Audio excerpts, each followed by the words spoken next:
আর এবার যে গুরুত্বপূর্ণ খবরের দিকে নজর রাখবো, উল্টোডাঙ্গা বাজারে টাস্ক ফোর্সের অভিযান এবং সেই ছবি আপনাদের সামনে তুলে ধরবো। আমরা দেখতে পেয়েছি কিছুদিন আগেই কিন্তু এই টাস্ক ফোর্সের অভিযান বিভিন্ন বাজারে হয়েছে, কারণ যেহেতু দ্রব্যমূল্য বিভিন্ন যে সবজির রয়েছে তা বৃদ্ধি পাচ্ছে, সেই কারণেই কিন্তু টাস্ক ফোর্স অভিযান চালাচ্ছে বিভিন্ন বাজারে। আজ উল্টোডাঙ্গা বাজারে টাস্ক ফোর্সের অভিযানের সেই ছবি আপনাদের সামনে তুলে ধরছি।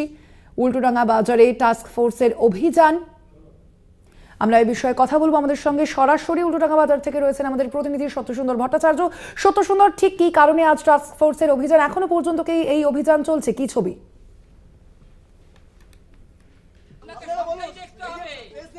দেখো, উল্টোডাঙ্গা যে পাইকারি বাজার, সেই পাইকারি বাজারে টাস্ক ফোর্সের নজরদারি চলছে। টাস্ক ফোর্সের প্রতিনিধিরা রয়েছেন, এগ্রি মার্কেটিং রয়েছে, সেই সঙ্গে কলকাতা পুরসভার আধিকারিকরা রয়েছেন। খুচরো বাজারে কেন দাম বাড়ছে, সেই কারণে কিন্তু একেবারে পাইকারি বাজারে যেখান থেকে সরাসরি আলু নিয়ে যাওয়া হচ্ছে, বস্তা প্রতি আলুর দাম এতটা কেন, সেই লক্ষ্যেই কিন্তু টাস্ক ফোর্সের নজরদারি ইতিমধ্যেই চলছে। এবং খুব স্বাভাবিকভাবেই সাধারণ মানুষের ক্ষোভের মুখে পড়েছেন টাস্ক ফোর্সের প্রতিনিধিরা। আপনারা একেবারে সাধারণ মানুষ, আপনারা কি বলবেন? দাম কি কমছে বাজারে? কোনো দাম কমার তো কোনো ব্যাপারই নেই। সরকার বলছে দাম কমিয়ে দাও, কিন্তু কোথা থেকে ফোরেরা কি করছে ভগবান জানে। সেসব দেখার লোক আছে কিনা তাও জানি না। আর এখানে যতবারই দেখছি এই আলুর ছবি, বস্তার ছবি, আলুর দাম বেশি নিচ্ছে, এইসব যখনই জামাগুলো হচ্ছে তারপরে বাজার থেকে দেখি আরো দাম বেশি দিয়ে কিনছি। টাস্ক ফোর্স তো নজরদারি করছে, টাস্ক ফোর্স নজরদারি দাদা, এইসব আইওয়াস নজরদারি গুলো বাদ দিক, প্রকৃত মানুষের যেটা করে খেতে পারবে সাধারণ গরিব মানুষ সেটা দেখুক। এইসব করে কোনো লাভ হবে না। দেখো, সাধারণ মানুষের ক্ষোভের মুখে পড়ছেন টাস্ক ফোর্সের যারা প্রতিনিধি। তারা বলছেন যখন টাস্ক ফোর্সের নজরদারি চলছে কিন্তু বাজারে কিন্তু জিনিসের দাম কমছে না। আলু কত দামে কিনছেন? টাস্ক ফোর্স বলছে 35 টাকা, 35 টাকা, 38 টাকা, চন্দ্রমুখী নিচ্ছে 40 টাকা। বিভিন্ন রকম কোয়ালিটির আলু আছে, S1 S2, এরা জানে। আমি তো আলু বিক্রেতা নয়, আমরা সাধারণ মানুষ আলু কিনে খাই। কিন্তু যখনই আমি ক্ষোভটা এই কারণেই দেখাচ্ছি, যখনই আলুর এই ক্যামেরা নিয়ে আসা হয় তারপরের দিন থেকে আলুর দাম বেড়ে গেল।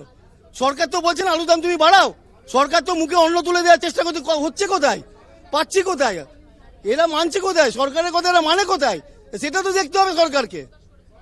আমাদের রাজ্যে আলুর ফলন যথেষ্টই রয়েছে, কিন্তু তা সত্ত্বেও কেন দাম বাড়ছে তা নিয়ে কিন্তু সরাসরি টাস্ক ফোর্সের যারা প্রতিনিধি রয়েছেন তাদের কাছে প্রশ্ন তুলছেন এবং সরাসরি কিন্তু যারা পাইকারি মার্কেট তাদের কাছ থেকে আপনার যেটা গড় মাল 1300 টাকা, সে মাল খদ্দের নেবে না, 25 টাকা আমি বেচছি, কিন্তু খদ্দের নিচ্ছে না। খদ্দের বলছে আমি বাছাই মাল বেশি দাম দিয়ে নেবো, তাহলে আমরা কি করব?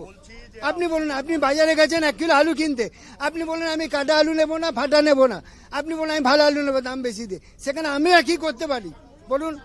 খুচরো যারা বিক্রেতা তারা বলছেন যে পাইকারি বাজারে আপনাদের কাছে দাম বেশি থাকার কারণে তারা দাম কমাতে পারছেন না। উনি দাদা মোকামে ফোন করেছে, ওখানে 1430 টাকা আলু, এখানে খরচা দিয়ে 1500 পড়ছে, আমি 1500 টাকায় দাম বিক্রি করেছি, এবার 30 টাকা। সে বাজারে দোকানদার কত বেচবে, তার ঘাটতি আছে, কাটা ফাটা আছে, সে বাছাই মাল বাধ্য হয়ে 35 টাকা, কেউ 34 টাকা বেচছে। কি বলছেন টাস্ক ফোর্সের বলে এসেছেন রবীন্দ্রনাথ বাবু? আমরা দেখছি সরাসরি সাধারণ মানুষ ক্ষোভের কথা জানাচ্ছে।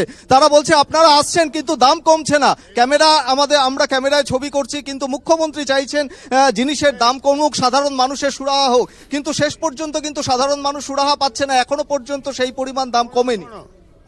আমি যেটা বলছি, এখন এরা যার কাছ থেকে মাল কিনছে, স্টোরের ওখান থেকে, স্টোর গেট থেকে যে মালটা কিনছে, সেই মালটা এরা বলছে আমরা কত করে কিনেছো, 1430 টাকায় কিনেছে, 70 টাকা গাড়ি ভাড়া বস্তায়, তাহলে হয়ে গেল 1500 টাকা।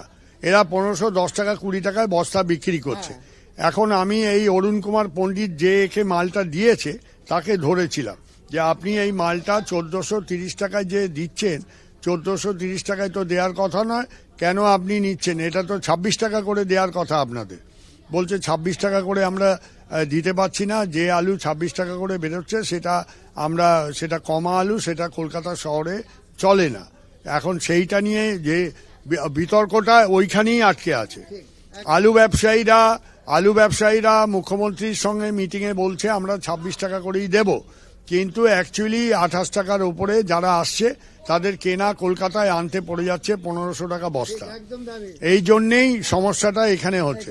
সেই দামের জন্যই আলুর যাতে দাম কমে সরকার কঠোর ব্যবস্থা নিচ্ছে, দেখা যাক দু একদিনের মধ্যেই সবাই জানতে পারবে। দেখো স্পষ্টতই সাধারণ মানুষের ক্ষোভ কিন্তু খুব স্বাভাবিক, তারা একদমই বলছেন একদম বোঝাই যাচ্ছে, টাস্ক সত্য নজরদারি সময় চলছে, একদম সাধারণ কিন্তু মানুষের কোনো এক ক্ষোভ অজানা আছে, কারণে তার দাম পাশাপাশি কিন্তু যেটা টাস্ক ফোর্সের এই নজরদারিও তারা চালিয়ে যাচ্ছেন একই সঙ্গে। আপাতত ধন্যবাদ, তবে আমাদের সঙ্গে সরাসরি ছিলেন আমাদের প্রতিনিধি সত্য সুন্দর ভট্টাচার্য।